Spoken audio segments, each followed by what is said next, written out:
All right, welcome back. As you are joining us, go ahead and put in the chat. I'm curious. We posted this on the platform as well. So if you haven't checked out the topics, make sure you do. But what are you enjoying most about the day? Let us know in the chat as you all are coming in, and we're welcoming everybody back to our session. I'm really excited about this one. We're going to be talking about managing conflict with your leader. And we have Davida Sharpe with us. She is an experienced design leader, executive coach, and a facilitator with nearly 30 years of experience working in leadership development. So you are hearing from an expert.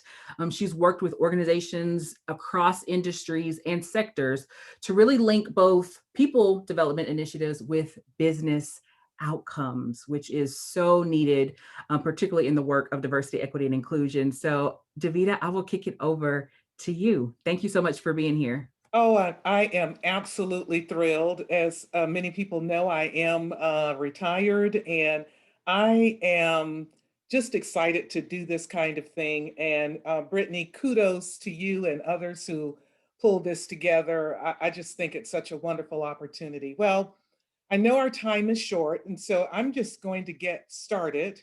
And I believe that I can show my screen. Hold on, Davida will share her screen. Share. And hopefully everyone can see this. We're going to talk about managing conflict with your leader. As Brittany said, I'm Davida Sharpe, and I live here in the Nashville area. And conflict is a topic that I've been studying probably for 20 plus years because it's just part of my whole field and background around coaching and communication. I wrote a little guidebook for the company I used to work for years ago called Managing Conflict with Your Boss. Brittany saw it and thought that maybe this will be useful to you as you think about where you are in your career. So let's start with one of my favorite people and one of my favorite quotes from Maya Angelou, who says, "We are the sum total of our experiences." And you can read the quote for yourself, but that is so true. We are the sum total of all of our experiences from the cradle to the grave. Doesn't mean we're stuck with the ways we've developed ourselves and our preferences. It just simply means that we can't deny we've been influenced by our experiences in life.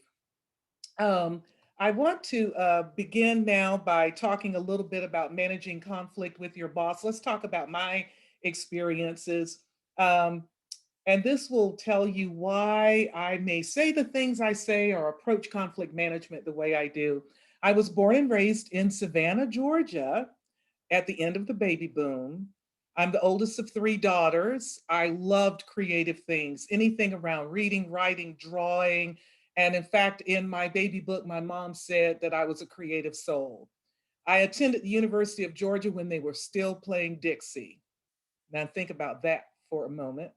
I left Georgia, was a television reporter for about 10 years, became bored. Yes, that's true. I became bored. And I went back to graduate school because I had a passion for counseling and coaching. Ended up at the Center for Creative Leadership. You can see all the things I did there. These are all part of my experiences. I consider myself a global citizen. I uh, had projects in Europe, Asia, South America. I'm married, mother of one son, daughter, aunt, cousin, good friend. I'm a retiree, and I'm a Christian. All those things shape the way I see conflict management, and probably will shape the way your experiences will shape the way you think about conflict management. So I want you to reflect for a moment and think about a time when you disagreed with a boss. How did you handle that? So while you're thinking about that, let me share a time I disagreed with a boss. It was a terrible experience. I ended every day wanting to quit. And I tried to talk to this boss, but this boss would not listen. That was my interpretation. And I really thought I was going to get fired. I didn't know what to do. So the headquarters of this particular company was about 20 minutes away, and I was in a bureau about 30 minutes out.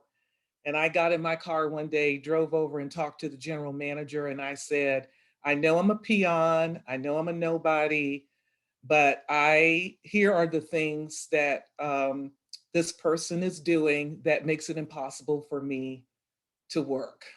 I've tried to speak with him, but I can't get him to listen to me.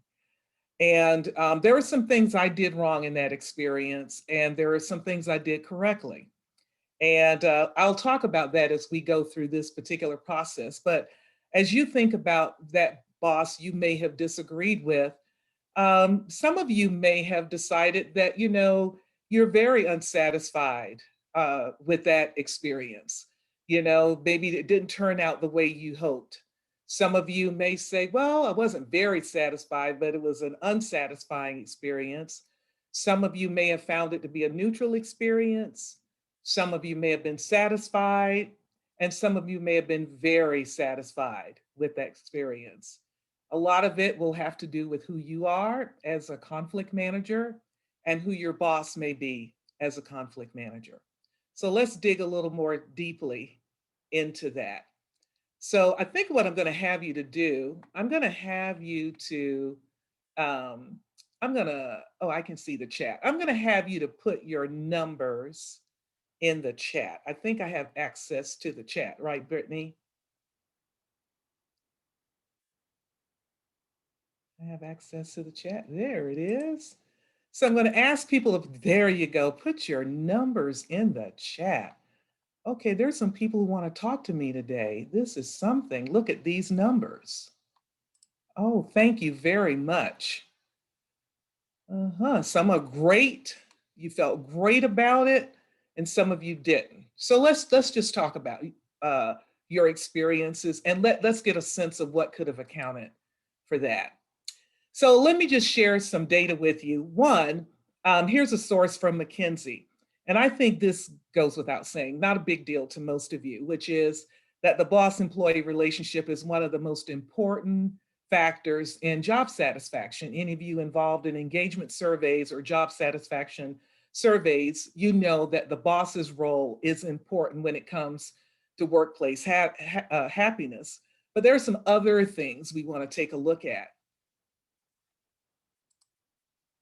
Computer froze.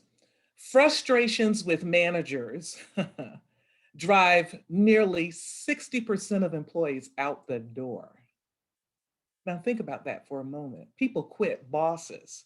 So knowing this statistic, I've got to tell you, anytime any of people on my team left me, I really insisted on exit interviews because you really, as a leader, if you're a strong leader and you're confident in your ability to lead, you absolutely want to understand where your people are in terms of their satisfaction and engagement at work.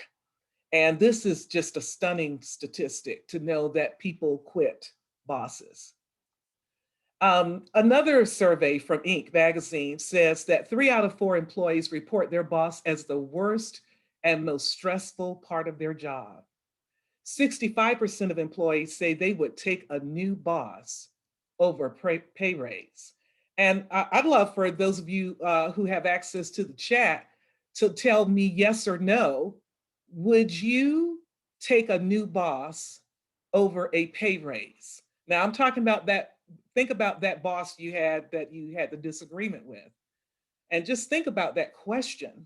Would you take a new boss over a pay raise? Some people said, yep, in a heartbeat. Formally, yes, 100%. That is something to think about. And so we, as those of us who've been bosses and those of us who are employees, we need to take a look at statistics like this one to know just how important our role is in job satisfaction. And we know from a variety of surveys, and you'll find about me, I've got surveys in my head. I spent 30 years creating them, studying them, looking at them. And we know from job satisfaction surveys and other studies that when job satisfaction is low, There are problems in the organization. If you want to have a healthy, thriving organization where people are doing well, you want to make sure that there's job satisfaction. And when I talk about job satisfaction, I'm not talking about friendships. I'm just talking about a healthy, functioning place where bosses are doing what they need to do and people know how to respond appropriately. Let's talk a little more.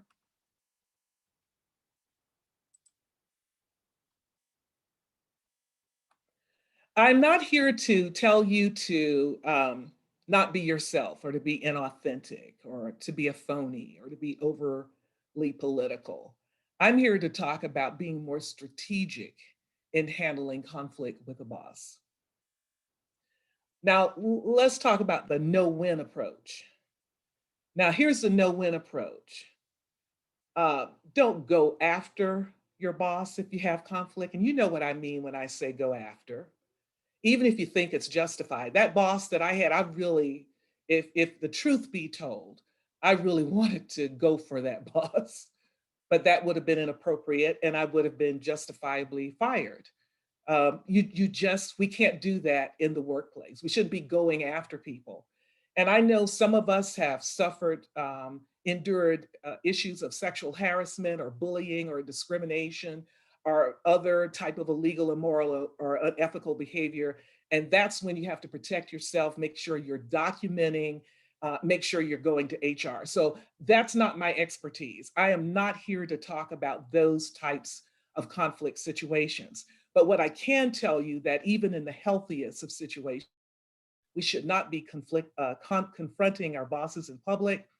And here's another one that we can easily fall into the trap of, which is do not gossip about the situation with others. Don't let the boss hear from other people in the company about a frustration or a conflict before you address it yourself. I know it's your ace, your good friend, your buddy, but it's really important to make sure that you maintain confidentiality if appropriate. If it's a team situation, that might be different. But if it's a one-to-one conflict, you really want to make sure that you keep it to yourself until you're able to address it with your manager. Make sure you put any questions, any Q&A in the chat. I'll try to monitor those as we go along. Feel free to stop me at any time if you have a question. Here's something that's really important before I really jump into it more, talking about some tips for you. All conflict isn't bad, right? You know, those of you, I don't know what your different industries are. I read a little bit about some of the backgrounds of the participants, but healthy debate is a good thing, especially when organizations or people in your company provide discussion tools or dialogue tools that allow you to really facilitate, disagreement and look at the pros and cons of the issues. That's not the kind of conflict that I'm talking about. That's healthy conflict. The most people need, in those cases are just tools to have the dialogue, right? We're talking about challenging conflict that probably involves some of these issues. And as you look through them in the chat, you may want to add some other things that can be challenging. But here's my list, the boss that micromanages, delegated the experience, but takes it back from you and tells you I can do it better, or you didn't do it the way I wanted you to do it. There may be conflicting performance expectations. I recently coached somebody in a situation where the boss wanted one thing and the boss's boss wanted another thing. That in and of itself, dealing with the boss's boss, is a whole new discussion. It will take us off track from what I hope we can accomplish today, but that is certainly another topic. The blame game, failure to make decisions. You need the boss to make a decision. Decisions not made, you can't move forward in the work. Not getting credit for your efforts, other people getting credit, the boss getting credit, you never get credit. No confidence, lack of support, ridiculing you in public, outbursts, inequity, and favoritism. Those are the kinds of things that can really create a conflict situation. What are some other things? Let me check the chat and see if there's some other things that could lead to conflict. So here's one. What if the boss knows the behavior that includes confronting and embarrassing people in meetings and around others in general. That's exactly the kind of thing that I'm talking about. As a manager, it is not our job to be hateful and hurtful. Now, maybe that's a function of who I am as a leader, but I don't think it is healthy to publicly hurt and ridicule people. I know that some people's style, but that does not make for a healthy work environment. Um, Sometimes, you have to make a choice whether to address it or whether to let it go, because we don't need to follow up on everything that goes awry, but this is about if you choose to do something differently.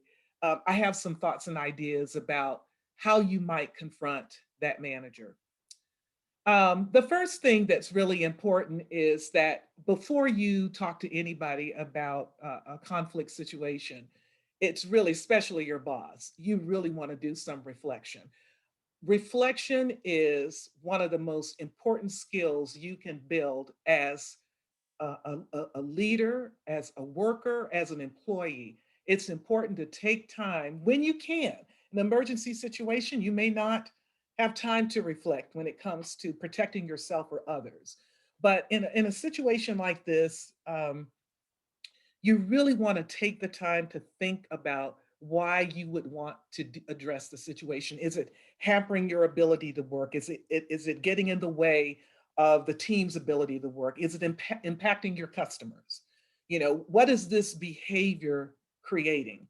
Um, you also may find out as you go through this discussion that you may have contributed. So let's not assume that it's the boss's fault. It could, we're not here to judge or assign blame. We're here to think about the issue. What is the issue at hand? What are your thoughts and feelings about this particular issue? Are there weaknesses in your own position, weaknesses in the way you see the situation? Do you have a clear eye about what this thing is all about? Is this about, some of us, is this about being right? Or is this about what you really want and desire to change? So I would really encourage you before you approach, especially a senior leader in your organization, to make sure that you think these things through. There are many other questions, but these are just the basic ones. Why is it important? What are you feeling and thinking about it? What are the weaknesses in your own viewpoints about the situation? And what do you really want? What are the outcomes you really want from the situation? Check the chat one more time. Yes, this is another good one. Failure to market the skills of the team or the individual throughout the company. Yes, because if the boss is important to your career, that's a great answer too. You want that boss to be your champion, your cheerleader. Like I said, it's not that you expect the boss to be your friend, but you've got to find ways of engaging that boss such that you get what you want from the conflict situation.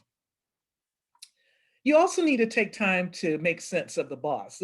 I was coaching someone recently who was in a very difficult situation between the boss and the boss's boss. And, I had this individual to just think about, so what pressures, the boss might be facing? What are the boss's pain points? What are the boss's priorities? What are the boss's motivations? What are the boss's values? Now, some of these things you're imagining or thinking about, you may not know, but you can tell from the way they behave in meetings or in interactions with them. You may know that the bosses could be new, inexperienced, under pressure because of financial conditions. Um, you may face, a mismatch in priorities.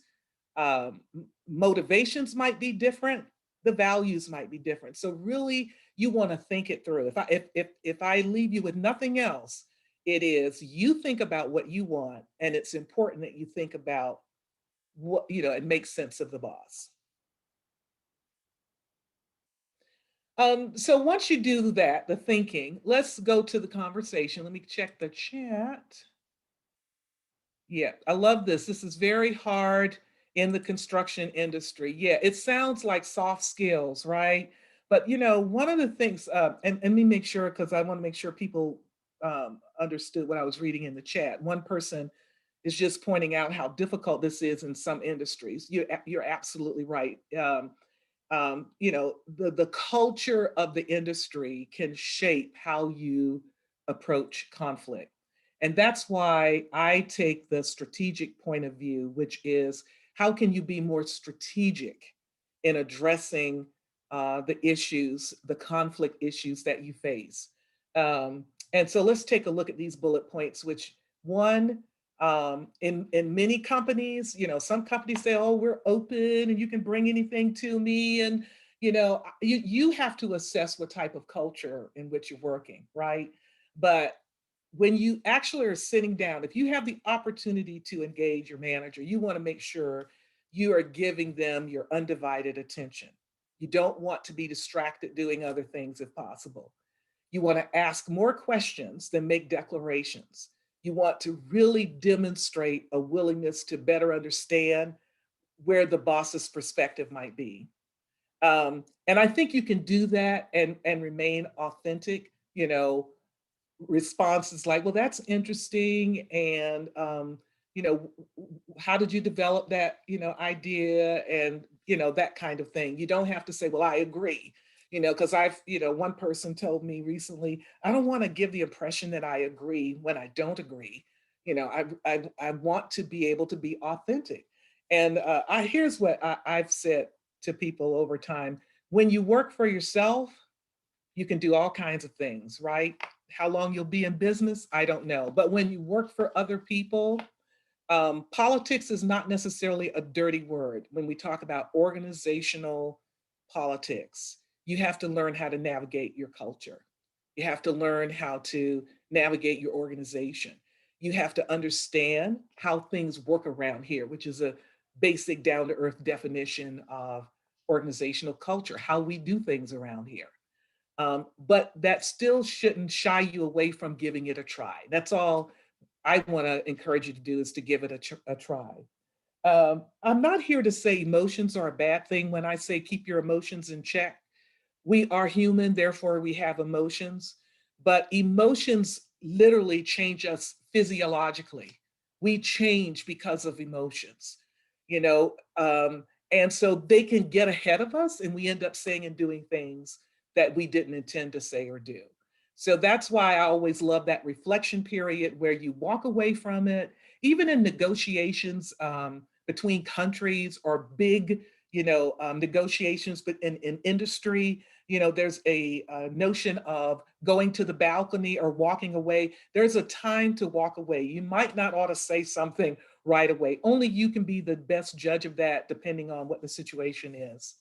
Um, Once you get a chance to get in and share what you care about, you want to make sure to offer your points one point at a time. Don't bombard people with your concerns. In fact, I have a number. I used to say three. Three is your number, not over three. If you have three concerns, that's enough. Don't go past three. I don't know why, but I've always heard don't go past three. If nothing else, we know from neuroscience the brain can handle but so much, and the heart can probably handle even less. And so I would just suggest three. That's my favorite number. No more than three concerns at a time. Be prepared to say what you want in a respectful way. And here's the tough one: be prepared for a manager who may blow off your concerns. Be prepared for a situation in which your feedback, thoughts, and ideas may not be welcome. Um, it's not always going to turn out in the way that we might most desire. But my hope is that if you think about it, plan for it, even do a little bit of role play with trusted friends or family members, to get a sense of how that person might respond. It's worth it. If it's worth it to you to bring up, it's worth it to you to prepare and plan to deal with the conflict situation. I'm going to check. I see I have a Q&A here. Okay, great question. Is there ever a time to bypass your boss? Um, I know we're very formal in many organizations, where there's a chain of command and you're expected to follow the chain of command. And if you're working in that type of hierarchy, I would certainly suggest that you follow protocol. You know, try to address it with your boss first. If you get no um, result, satisfaction from that conversation, then you want to take it to the next person in line, especially if it's a serious situation. I have advised people to go when you need to go above your boss, it might be time to go to HR. You need to weigh that again, depending on the culture of your organization. Some very savvy organizations actually have conflict resolution protocols, how you handle things. Some organizations call them norms. Those of you who might be in some type of development practice, you establish norms for how the team manages conflict, right? But sometimes organizations actually do that. Um, I certainly think I went over my boss's head many decades ago before some of you were born, to address my situation because at some point I felt threatened. It was not. It was just the boss was angry all the time at everyone. Just could not take anymore. So I actually not only went above my boss, I went to the top of the organization, and he was willing to see me, and we talked about it. I think that there are times when you may want to do that, but you have to ask yourself if you exhausted all avenues of addressing the conflict situation with your manager. And see, I have a couple of chat comments here. Oh yeah. What if the boss is the HR director? Oh Oh, boy. oh my God. And I'm going That's to a wrap good up here. one. Oh my gosh, if that is not a great one. Mhm. I know of a situation like that. And the thing that I would say to you is to follow the same protocol. There's somebody that HR person reports to if you can't address it through that person and to deal with it. Um, I will wrap up by saying, here are some things you can do. I'm big on reflecting and thinking. Debrief with yourself after it's over with and decide if you felt heard, and if it was a good experience for you. If you would do it again, what would you do differently? Did you hear new or different things? And the final thing I want to leave you with, that I think is a theme for this overall experience today, especially as professionals of color, you are responsible for your own career management, and your career development is in your hands. And your boss's role is critical to your growth and development. And it's really up to you to decide if you're going to be proactive in managing those barriers, whether they're conflict or performance issues that get in the way of your career. And I'm just suggesting to you today is that you can use tools and strategies to work through some of those issues. And you have a choice. They and accept them. You have to, weigh the costs of it all, or you can find another opportunity. So I want to thank you. And I don't know if we have time for questions, but if we do, let me know. Thank you so much, Davida. We are a bit over time, but I do want to say this has been such a powerful session, and so I want to make sure that all of our um, attendees today know that you will have access to the replay of this session, also access to the ability to ask questions, and Good. so. Let me just share with you all really briefly as we transition to our final fireside chat of the day, how you can do that. So right here on the platform, if you click on topics, this is what comes up. And so you can let us know about your favorite moment. You can click right here and you can share. We've already had a few shares in terms of your favorite moment. So you'll want to make sure that you do that. The other thing that you can easily do right from the home page that we will likely make a topic for in just a moment is your questions. So if there are any questions that you have, we want to make sure that we're able to circle back with you. And so if you should have a similar view. This is the host view, but similar view to be able to post those there. So again, thank you so Thank you. much, Davida. I feel so honored that you were willing to come out of retirement for us. Of course, So, for you. so thank Absolutely. you for being here and sharing your Oh, wisdom and thank you. experience with us.